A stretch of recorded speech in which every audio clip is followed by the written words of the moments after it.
Hello, in today's video we're going to be doing a derivation of the Bernoulli's equation. So the Bernoulli's equation, it establishes the relationship between pressure, elevation, and velocity of a flow along a stream with the assumptions that we are ignoring viscous effects like drag and friction. And then ultimately we want to get this form right here. So imagine we have some type of tube, a stream, a flow of water. Could look anything like this. Pretend this is like a hose. Okay. And using the Bernoulli's equation, if we know, the two variables of, pressure, elevation, and velocity, if we know some of those variables, we can calculate the pressure, elevation, and velocity along this stream. So if we know, the pressure, velocity, and elevation of this point here, we can, and if we know, like, let's say the velocity and pressure here, we can calculate that elevation difference. Okay? Then as with any derivation, the best way to go about it is to have an infinitesimal small, like, control volume that we are going to analyze. So now if we zoom in to this little small element of the stream tube, we can get something that looks roughly like this. So first we're going to look at the net pressure acting on this fluid here. So in net pressure, we have our pressure on the face 1 times that area, dA, because we know force equals pressure times area. And then we have our pressure on this face times that area, dA, but it's minus because it's in the opposite direction. So if we distribute the dA through, we clearly see that pdA cancels with that pdA, and we're just left with delta F pressure, or F pressure, equals negative dP dA, because these can cancel out with each other. Alright, so now we're interested in looking for the gravitational force, which can be found using this equation here. And so if we look over here, we have our GdM, which is our gravity, times kind of the element mass. And we know that this angle here is alpha. So we're trying to find this component here along the S direction. So if our S direction is positive going this way, we want this component which is going this way. So that can be found as here, negative G dm sine alpha, because it's negative because it's going in this direction, and it's sine because we want the opposite angle. If we wanted this component, we'd do cosine alpha, but we want this component, so we want sine of alpha. But we don't want to leave our equation for the force, the gravitational force, in terms of alpha. We want it in terms of dz over ds.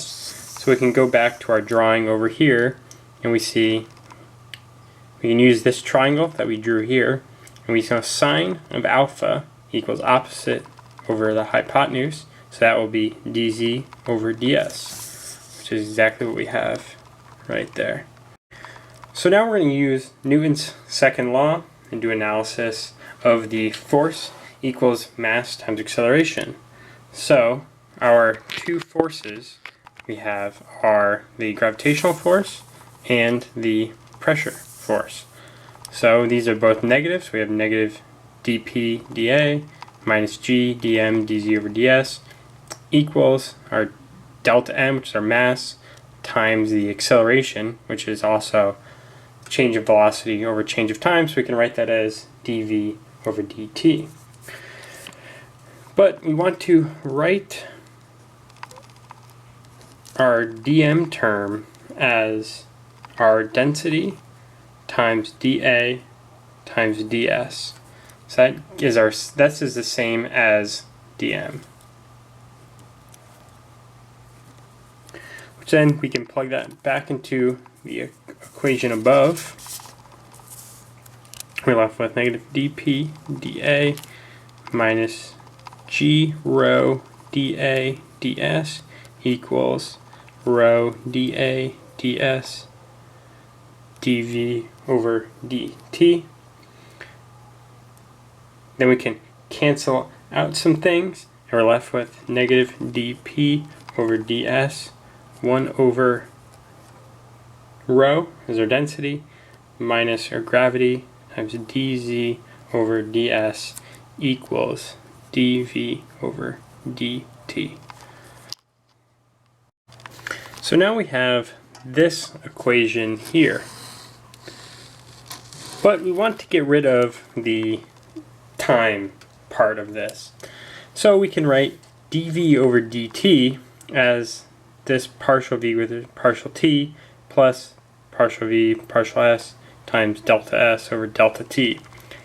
So this dv, or del v over del t, is the change in velocity as a function of time for the entire flow field, and this is the acceleration due to the change in location.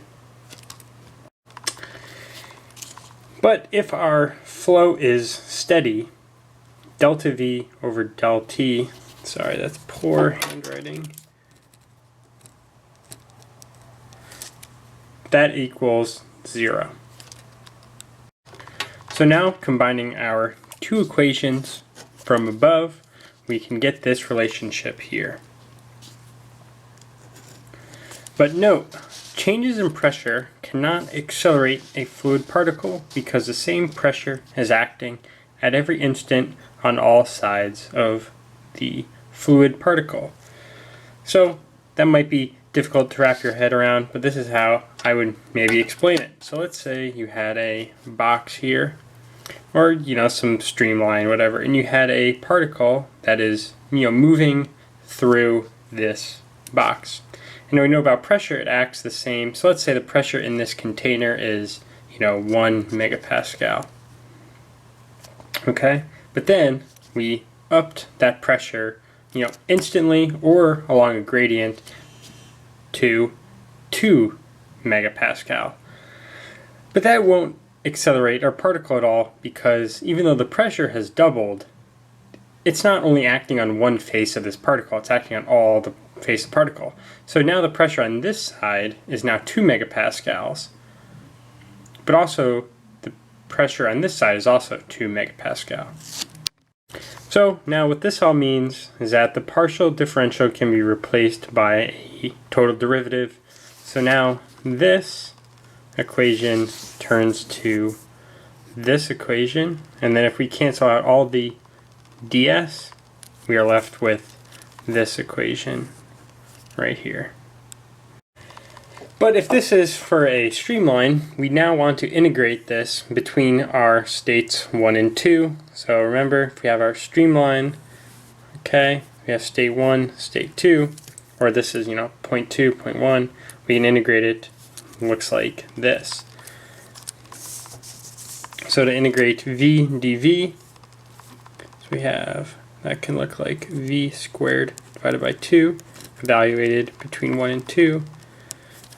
Now dp, so this is pressure, remember this is density, rho, so that's just a constant. We have p, this is 1 to 2, and then we can take the negative g out because that's constant, and then we have z, evaluated from 1 to 2, and we're left with, go back to black here, v2 squared divided by 2 minus v1 squared divided by 2 equals negative 1 over p, p2 minus p1 and minus g, z2 minus z1. We are almost there, of course, because now all we have to do here is rewrite this a little bit, and we are left with p1 plus 1/2 rho v1 squared plus rho g z1 equals p P2 plus 1/2 rho V2 squared plus rho GZ2. And this is our form of the Bernoulli's equation that we see very commonly. So now we can do a pretty basic example problem. So we have a fire hydrant that is connected to a fire hose that sprays out water onto this fire. The fire is 10 meters high. Pressure in this fire hydrant here is 10 megapascals, so pretty high. The water's coming out at 0.5 meters. So we want to calculate the velocity of the water coming out here, considering that if the cross-sectional area is the same all the way throughout, it's constant. So we have, remember, we'll write our equation out one more time. P1 plus 1/2 rho V1 squared plus rho GZ1 equals P2 plus 1/2 rho V2 squared plus rho GZ2. So our P1 is 10 megapascals, so that's 10 e to the 6 plus, but our velocity, we're going to say our initial velocity is 0 because we're just going to say that the velocity is negligible at the very instant that this is starting, plus density of water, that is 1,000 kilograms per meter cubed, times gravity, which is 9.81 meters per second squared, times our elevation, which would be 0.5 meters. Our pressure 2, that is going to be just our ambient air pressure, which is 101,325 pascals, plus then our 1/2 density of air, our density of water, which is 1,000, times our velocity, that's what we're looking for, plus density times gravity times 10. Then if you plug this all into your calculator, we get our V2 equal about 140 meters per second. So pretty quick coming out here. Now again, for this problem, I just made some assumptions that our velocity 1 is 0, and and we're coming out ambient air pressure. So if you have a similar problem to this, just make sure you know what all your variables here, or your variables there, and then solve.